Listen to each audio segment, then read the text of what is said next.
اللہ الرحمن الرحیم الحمد للہ رب العالمین الرحمن الرحیم مالک یوم الدین ایاک نعبد و ایاک نستعین اہدنا الصراط المستقیم صراط الذین انعمت علیہم غیر المغضوب علیہم ولا الضالین آمین۔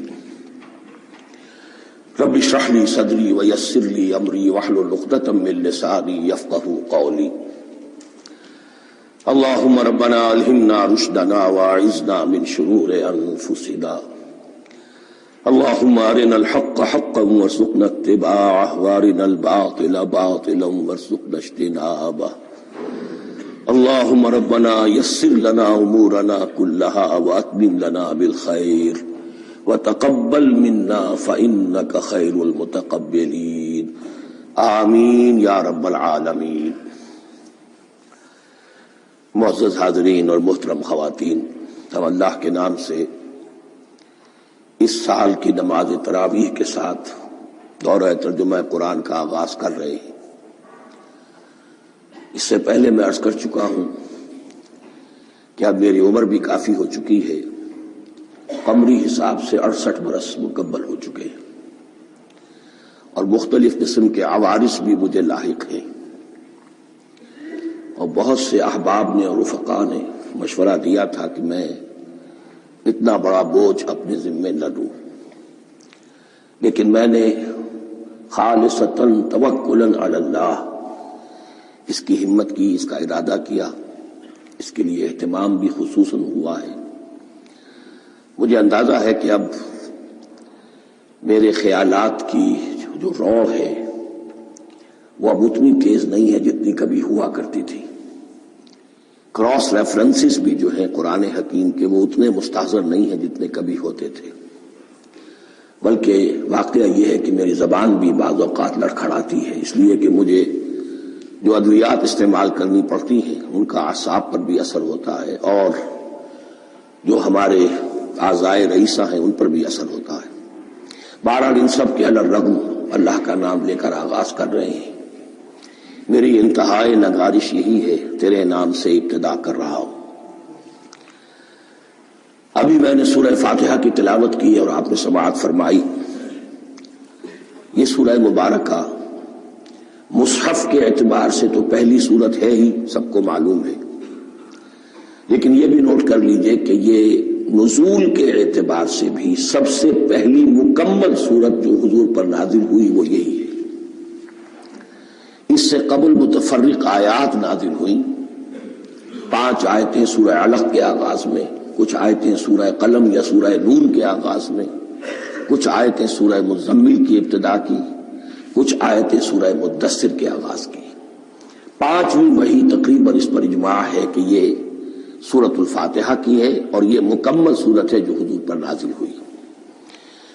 سورۃ الفاتحہ کے معنی ہوئے افتتاحی سورت۔ فتح یفتح کے معنی ہے کھولنا، مفتاح کنجی کو کہتے ہیں، چابی کو۔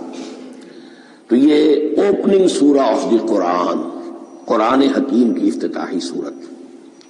ویسے جیسا کہ میں تعارف قرآن کے ضمن میں عرض کر چکا ہوں، عربوں کا یہ مزاج تھا کہ جس چیز سے انہیں خصوصی محبت ہوتی تھی اس کے بہت سے نام رکھتے تھے۔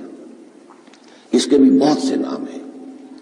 سورۃ الفاتحہ سب سے عام ہے، لیکن الکافیہ، الشافیہ، ام القرآن، اساس القرآن، کم سے کم یہ 4 نام تو میں سمجھتا ہوں کہ ہر مسلمان کو مزید معلوم ہونے چاہیے، اور بھی بہت سے نام ہیں۔ اس سورہ مبارکہ کی بالاتفاق و بالاجماع 7 آیتیں ہیں، اگرچہ ان کی ترتیب میں کچھ اختلاف ہے۔ ایک رائے یہ رائے امام شافعی کی بھی ہے، اور بصرہ کے جو قراء تھے ان کی بھی ہے، کہ آیت بسم اللہ بھی سورہ فاتحہ میں شامل ہے، اس کا جز ہے، وہ اس کو شامل کر کے پھر 7 آیتیں بناتے ہیں۔ تو آخری جنہیں ہم 2 آیتیں سمجھتے ہیں صراط الذین انعمت علیہم غیر المغضوب علیہم ولا الضالین، وہ ان کے نزدیک ایک آیت ہے۔ تو گویا کہ نتیجہ یہ نکلا کہ آیتوں کی تعداد 7 ہی رہتی ہے۔ امام ابو حنیفہ رحمۃ اللہ علیہ کا موقف اور کوفے کے جو قراء تھے ان کا بھی موقف یہ ہے کہ آیت بسم اللہ نہ سورہ فاتحہ کا جز ہے نہ کسی اور سورت کا جز ہے، سوائے ایک مقام پر جہاں حضرت سلیمان علیہ السلام کا خط جو ہے نقل ہوا ہے، جو انہوں نے ملکہ سبا کو لکھا تھا، انہ من سلیمان و انہ بسم اللہ الرحمن الرحیم۔ تو قرآن کے متن میں صرف اسی جگہ پر یہ آیت شامل سمجھتے ہیں، باقی یہ صرف علامت کے طور پر کہ یہاں سے ایک نئی سورت شروع ہو رہی ہے درج کی گئی ہے۔ اس سورہ مبارکہ کو الصلاح قرار دیا گیا ایک حدیث میں، اس کا جو اسلوب ہے وہ دعا کا ہے، اور دعا کے ساتھ اس کی جو مناسبت ہے، اور پھر اسی کی وجہ سے ہماری نماز کا یہ جزو لا ینفک بنا دیا گیا۔ بلکہ ایک حدیث جو میں آپ کو سناؤں گا اس میں اسی کو نماز قرار دیا گیا، الصلاح یہی ہے۔ ویسے وہ حدیث مبارک موجود ہے، من لم یقرأ بفاتحۃ الکتاب لا صلاۃ لمن لم یقرأ بفاتحۃ الکتاب، جو شخص سورہ فاتحہ کی تلاوت نہیں کرتا اس کی کوئی نماز نہیں۔ اس کے حوالے سے بھی ہمارے ہاں 2 مسلک ہیں، ذکر صرف اس لیے کر رہا ہوں کہ آپ کے علم میں ہو، ان میں کوئی بنیادی فرق نہیں ہے۔ کسی بھی ایک رائے کا انسان قائل اور حامل ہو سکتا ہے بغیر اس کے کہ دوسرے کو بالکل غلط قرار دے، بلکہ یہ کہ اس کے لیے بھی گنجائش اپنے ذہن میں اور اپنے دل میں رکھے۔ تو ایک رائے یہ ہے کہ یہ میں کیا عرض کر رہا تھا، کوئی بھول گیا ہوں۔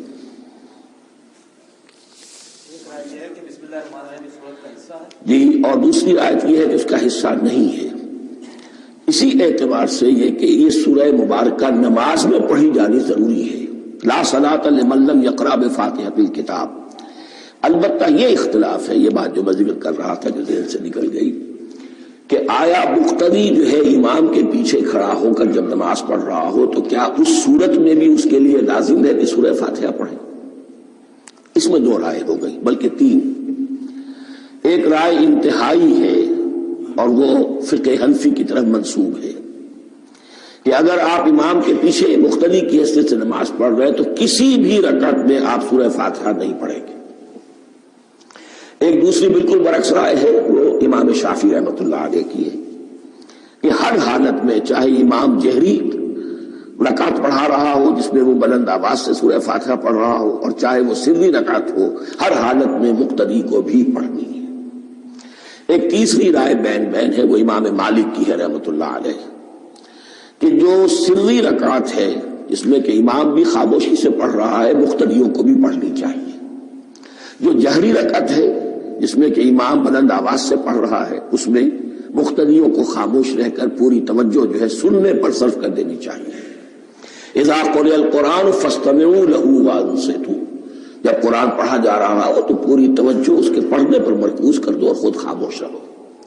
میرے اپنی رائے میں یہ تیسری رائے سب سے زیادہ صائب ہے، اور اس میں کسی طرح کی بھی کوئی پیچیدگی پیدا نہیں ہوتی۔ بہرحال اس سورہ مبارکہ کا جو اسلوب ہے میں نے عرض کیا دعائیہ ہے، البتہ قرآن مجید کے علم اور حکمت کے اعتبار سے، اس کے فلسفے کے اعتبار سے ایک بات سمجھ لینی چاہیے۔ قرآن کا فلسفہ یہ ہے کہ بنیادی ہدایت ہر انسان کے دل میں موجود ہے، بالقوہ، پوٹینشلی۔ یہ جو قرآن مجید یا اللہ کی کتابیں نازل ہوتی ہیں یہ انہیں ایکٹیویٹ کرتی ہیں، وہ اندر کی جو ڈورمنٹ کانشسنس ہے، خابیدہ شعور جو ہے اسے بیدار کر کے، اور پھر یہ کہ اسے اجاگر کرتی ہیں۔ ہر سلیم الفطرت انسان اور سلیم العقل انسان، 2 سلامتی شرط ہے۔ سلیم الفطرت، نیچر پرورٹڈ نہ ہو، فطرت مسخ نہ ہو گئی ہو، عقل سلیم ہو۔ ان دونوں چیزوں کا نتیجہ یہ نکلتا ہے کہ وہ انسان از خود، بغیر کسی وحی کی رہنمائی کے، بغیر کسی نبی کی تعلیم کے سے استفادہ کیے ہوئے از خود بھی کچھ حقائق تک پہنچ جاتا ہے۔ اور وہ حقائق کیا ہے؟ نمبر 1 یہ کہ اس کائنات کا ایک خالق ہے اور وہ ایک ہے، اور وہ تمام صفات کمال سے متصف ہے۔ نمبر 2 یہ کہ انسان کی زندگی صرف یہ زندگی نہیں ہے، بلکہ ایک اور زندگی ہے کہ جس میں اس زندگی کے اعمال کے نتائج برآمد ہوں گے۔ یہ 2 باتیں، اس کی زیادہ وضاحت کے ساتھ جو ہے اس کا تذکرہ آئے گا سورہ لقمان میں، جہاں حضرت لقمان کی شخصیت کا تذکرہ ہے۔ لیکن یہاں صرف یہ بات سمجھ لیجئے کہ قرآن کا فلسفہ یہ ہے کہ ہر انسان میں، ہر فرد نوع بشر میں جو اپنی ولادت کے وقت مسلم ہوتا ہے، حضور کی حدیث ہے کل مولود یولد علی الفطرہ ابواہ یحودانہ او ینصرانہ او یمجسانہ، ہر بچہ نوع انسانی کا فطرت اسلام پر پیدا ہوتا ہے، وہ فطرت کے اندر وہ ہدایت ودیت ہے۔ اب اگر وہ فطرت بس نہیں ہوئی اور عقل جو ہے وہ صحیح رخ پر کام کر رہی ہے تو ان 2 حقائق تک وہ انسان خود پہنچ جائے گا۔ لیکن ان دونوں حقائق تک پہنچنے کے بعد اب وہ دست بستہ دعا کرے گا کہ اے رب اب مزید ہدایت تو مجھے عطا فرما۔ ایک تو یہ کہ میں کیا کروں کیا نہ کروں، میری عقل اس میں ٹھوکر کھا سکتی ہے، میں کسی اچھی چیز کو بری سمجھ سکتا ہوں، کسی بری کو اچھی سمجھ سکتا ہوں، تو مجھے صحیح راستہ، صحیح راہ ہدایت پر چلا۔ یہ دعا ہے جو انسان کرتا ہے جبکہ وہ ایمان باللہ اور ایمان بالآخرہ تک خود پہنچ چکا ہوتا ہے، اور یہ سمجھتا ہے کہ صحیح زندگی کا رخ یہی ہے کہ جس رب کو میں نے پہچانا ہے کہ وہ اس کائنات کا خالق ہے اور مالک ہے اور رب ہے، میں اس کی بندگی کروں، اس کی اطاعت کروں، اس کا حکم مانوں، اس کے راستے پر چلوں۔ لیکن وہ راستہ کون سا ہے؟ اس کے لیے پھر دست بدعا ہوتا ہے کہ پروردگار تو میری رہنمائی فرما۔ یہ مقام ہے کہ جہاں آپ سمجھ لیجئے اپنے آپ کو بھی آج اس جگہ پر تصور کرتے ہوئے پھر اس سورہ مبارکہ کو پڑھیے کہ آپ اس مقام پر اللہ کے فضل و کرم سے پہنچ چکے ہیں کہ اللہ کو آپ نے پہچان لیا اور اس کی توحید کو جان لیا، اس کی جملہ صفات کمال سے آپ واقف ہو گئے۔ آپ یہ بھی وہ جان گئے کہ بڑھ کر اس کے حضور میں حاضر ہونا ہے اور وہ حساب کتاب لے گا۔ پھر آپ نے یہ عہد بھی کر لیا کہ اب زندگی گزارنی ہے اس رب کی بندگی میں، اسی کی فرما برداری میں۔ اب یہاں کھڑے ہو کر آپ پوچھتے ہیں کہ اللہ مجھے وہ تفصیلی ہدایت عطا فرما، ایسا نہ ہو کہ کبھی میں کسی راستے پر چلتا ہوا کسی پگڈنڈی پر مڑ جاؤں اور وہ تھوڑی سی جو ڈیویشن ہو میرے راستے کی وہ میری عاقبت کو برباد کر دے۔ یک لحظہ غافل گشتم و صد سال راہم دور شد، اس لیے کہ ہوتا یہی ہے سیدھے راستے سے ذرا سی کوئی پگڈنڈی جو ہے تھوڑے سے اینگل پر نکلی ہے، لیکن جب چلتے جائیں گے آپ تو جتنے آگے بڑھیں گے اس پر، اس راہ صراط مستقیم سے آپ اتنے ہی زیادہ دور ہوتے چلے جائیں گے۔ یہ ہے قرآن مجید کی حکمت اور فلسفے کے اعتبار سے اس سورہ مبارکہ کا مقام۔ اب آئیے ہم بسم اللہ کرتے ہیں۔ بسم اللہ الرحمن الرحیم، شروع کرتا ہوں میں اللہ کے نام سے جو رحمان اور رحیم ہے۔ اس پر کچھ گفتگو ہو چکی ہے تعارف قرآن کے ضمن میں کہ رحمان اور رحیم 2 نام ہیں کہ جو رحمت کے مادے سے نکلتے ہیں۔ رحمان میں اللہ تعالی کی رحمت کا جوش، ہیجانی کیفیت، طوفانی کیفیت، اور رحیم میں اللہ تعالی کی رحمت کا دوام اور تسلسل۔ یہ دونوں کیفیات اللہ کی رحمت میں بیک وقت موجود ہیں، جس کا ہم تصور نہیں کر سکتے۔ ہم سمندر کو دیکھتے ہیں، متلاطم سمندر ہے، اس میں ہیجان ہے، طوفان ہے۔ دریا کو دیکھتے ہیں کہ وہ سکون کے ساتھ چل رہا ہے، خاموشی سے چل رہا ہے، بہہ رہا ہے، بس تسلسل کے ساتھ بہہ رہا ہے۔ ہم ان دونوں کیفیات کو علیحدہ دیکھتے ہیں تو ہمارا ذہن ان دونوں کو بیک وقت اس کا تصور نہیں کر سکتا، تخیل ممکن نہیں۔ لیکن اللہ کی رحمت کی یہ دونوں شانیں مستقلاً ہر وقت موجود ہیں بیک وقت، اسی لیے ان دونوں کے درمیان کہیں حرف عطف نہیں آئے گا۔ بسم اللہ الرحمن الرحیم، الحمدللہ رب العالمین۔ کل حمد، اور حمد کو ذہن میں رکھ لیجئے، حمد مساوی ہے تعریف جمع شکر۔ عام طور پر ترجموں میں ایک لفظ لایا جاتا ہے، کل تعریف اللہ کے لیے، یہ کافی نہیں ہے۔ تعریف آپ کسی شے کی کر سکتے ہیں جس میں کوئی حسن ہے، خوبی ہے، کسی بھی اعتبار سے، خواہ آپ کو اس کے حسن و خوبی سے کوئی فائدہ حاصل نہیں ہو رہا۔ ایک پھول ہے، بہت خوبصورت ہے، بس ٹھیک ہے، خوبصورت ہے، آپ نے کہا، تعریف کر دی۔ شکر کرتے ہیں آپ اس شے کا جس سے آپ کو کوئی فائدہ پہنچا ہو، استفادہ ہوا ہو، آپ کی کوئی ضرورت پوری ہوئی ہو، آپ کی کوئی مشکل رفع ہوئی ہو۔ اور آپ دیکھیں گے کہ حمد میں یہ شکر کا پہلو غالب ہے۔ جتنی بھی دعائیں ہیں حضور سے منقول، شکر کے مقام پر وہاں حمد آتا ہے۔ بھوک لگی ہوئی تھی، کھانا کھایا، الحمدللہ الذی اطعمنی وسقانی۔ اب یہاں دیکھیے ترجمہ تعریف نہیں، شکر ہے اس اللہ کا جس نے مجھے کھلایا اور پلایا۔ آپ بیت الخلاء سے باہر آئے، نجاستیں آپ سے دور ہو گئی، طبیعت میں انشراح ہوا، الحمدللہ الذی اذھب عنی الاذی وعافانی۔ وہ شکر ہے اس اللہ کا جس نے اذیت بخش چیزیں مجھ سے دور کر دی اور مجھے عافیت بخشی۔ تو یہ الحمدللہ رب العالمین، اللہ تعالیٰ کا حسن و کمال اور حسن و جمال اپنی جگہ بھی اس انتہا کا ہے کہ جتنی تعریف اس کا حق ہے ہم کر ہی نہیں سکتے، لیکن اس کے احسانات اور انعامات ہم پر اتنے ہیں کہ ہم ان کو بھی گن نہیں سکتے۔ لہذا ایک ہی احساء ہم نے کر دیا الف لام کے ساتھ، الحمدللہ رب العالمین۔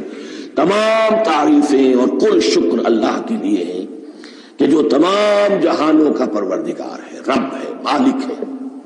رب میں ایک مفہوم ہوتا ہے ربوبیت کا، اور اس میں مفہوم شامل ہوتا ہے تربیت کا، ربیانی صغیرہ۔ تو مالک ہونا اور تربیت دینا، آپ جس شے کے مالک ہوں گے آپ چاہیں گے اس میں بڑھوتری ہو، اس میں اضافہ ہو، نشو و نما پائے۔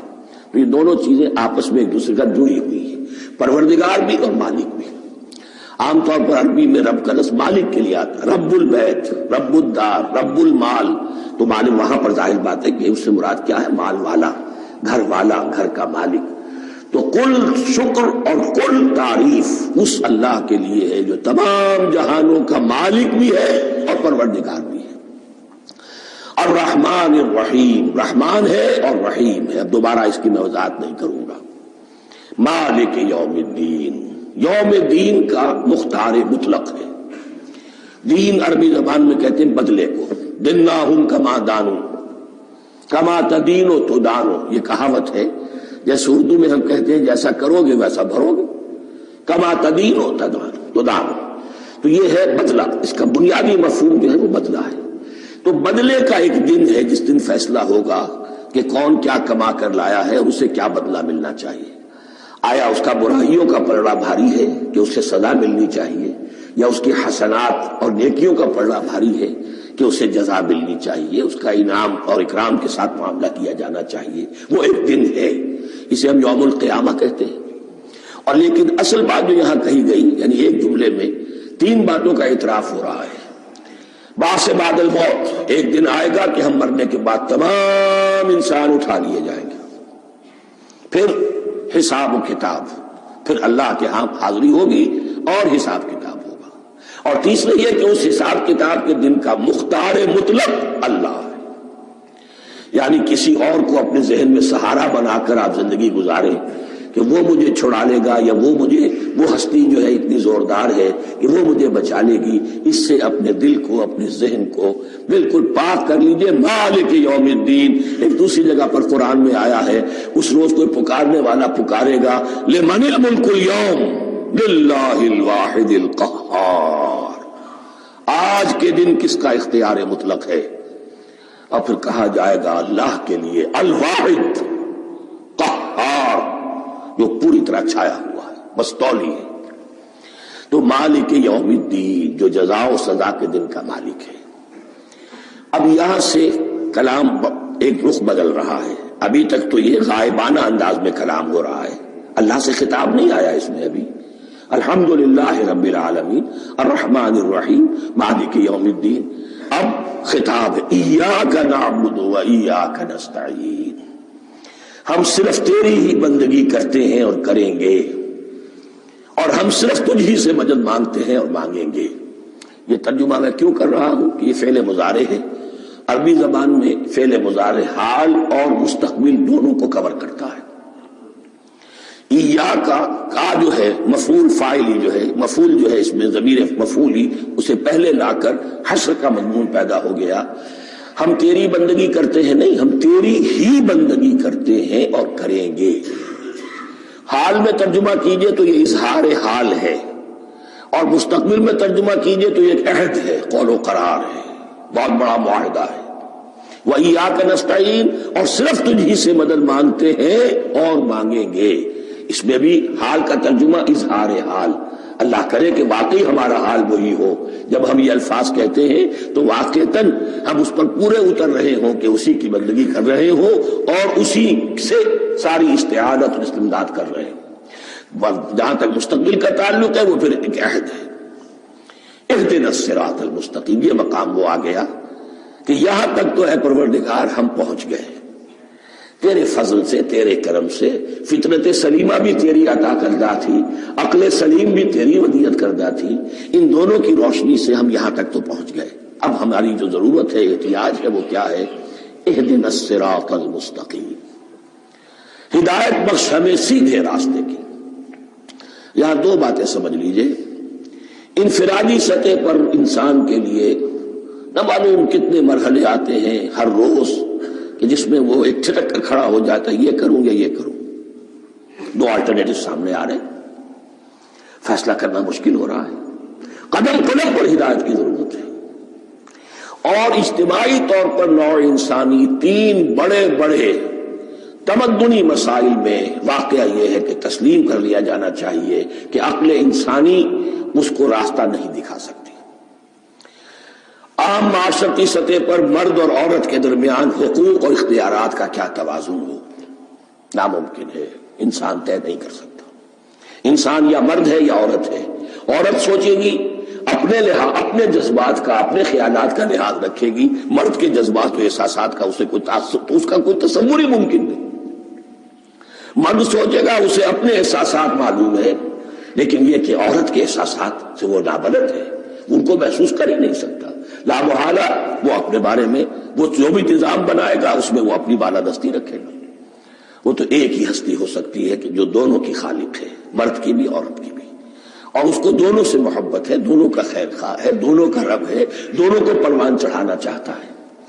اسی طرح فرد اور معاشرہ یا ریاست، حکومت اور ریاست ہمیشہ یہ چاہتی ہے کہ سارے اختیارات ہمارے ہاتھ میں آ جائیں، ٹوٹلیٹیرین سوسائٹی ہو، بس ہم حکم دیں اور لوگ اس پر چلیں۔ افراد یہ چاہتے نہیں، ہمیں آزادی ہونی چاہیے۔ اب آپ دیکھیے کہ دنیا میں کتنے جھگڑے چلتے ہیں اسی پر، فریڈم فریڈم فریڈم۔ وہ فریڈم واقعتاً اپنی جگہ پر ایک شے ہے، افراد کی آزادی ہونی چاہیے، لیکن افراد کی آزادی اتنی نہ ہو جائے کہ وہ مادر پدر آزاد ہو جائے، کوئی قانون، کوئی قاعدہ، کوئی اخلاقی کوئی حدود اور قیود جو ہے ان کا پابند نہ رہے۔ تو اب کہاں ہے وہ نقطہ اعتدال کہ جس میں انسان کی انفرادی آزادی، انفرادی اختیار اور ادھر اجتماعی مصلحتیں جو ہیں ان کو بیلنس کیا جا سکے؟ انسان طے نہیں کر سکتا، صرف اللہ ہی اس کے لیے نظام دے سکتا ہے۔ تیسرا مسئلہ ہے سرمایہ اور محنت، اس میں کیا توازن ہو؟ سرمایہ اور محنت دونوں مل کر کچھ بنا رہے ہیں، کچھ پروڈیوس کر رہے ہیں، اب اس میں نفع جو ہوا ہے اس میں سرمایہ کا کتنا حصہ ہونا چاہیے اور لیبر کا کتنا ہونا چاہیے، کون طے کر سکتا؟ اس کے لیے بھی کہ ایسا نہ ہو کہ سرمایہ داری جو ہے آکاش بیل بن کر پورے معاشرے پر چھا جائے اور غریب بیچارہ، مزدور بیچارہ، کاشتکار بیچارہ وہ گویا کہ چکی کے دو پارٹوں میں پس کر رہ جائے، اس کی کوئی حیثیت نہ رہ جائے۔ لیکن یہ کہ دوسری طرف اگر یہ کہ مزدور کا جو حق ہے اس سے زیادہ اس کو دے دیا جائے تو سرمایہ جو ہے وہ سکڑ جائے گا، شائی ہو جائے گا، وہ پھر میدان میں نہیں آئے گا۔ کیا کیا جائے؟ کون سا نقطہ عدل و اعتدال ہے؟ یہ تین مسائل ایسے ہیں، اہدنا الصراط المستقیم۔ تو یوں سمجھیے کہ ایک جو بنیادی ہدایت تھی، ایک اللہ کو پہچان لینا، یہ جان لینا کہ کل حسن و جمال اور تمام انعام و اکرام کا منبع اس کی ذات ہے، وہ رحمان ہے اور رحیم ہے، اور یہ جان لینا کہ مرنے کے بعد جی اٹھنا ہے، حساب کتاب ہے، فیصلہ ہوگا جزا و سزا کا، اور مختار مطلق اس دن کا اللہ ہے۔ پھر یہ عہد کر لینا ایاک نعبد و ایاک نستعین۔ اس کے بعد دعا، پروردگار ہمیں ہدایت پر قائم رکھ،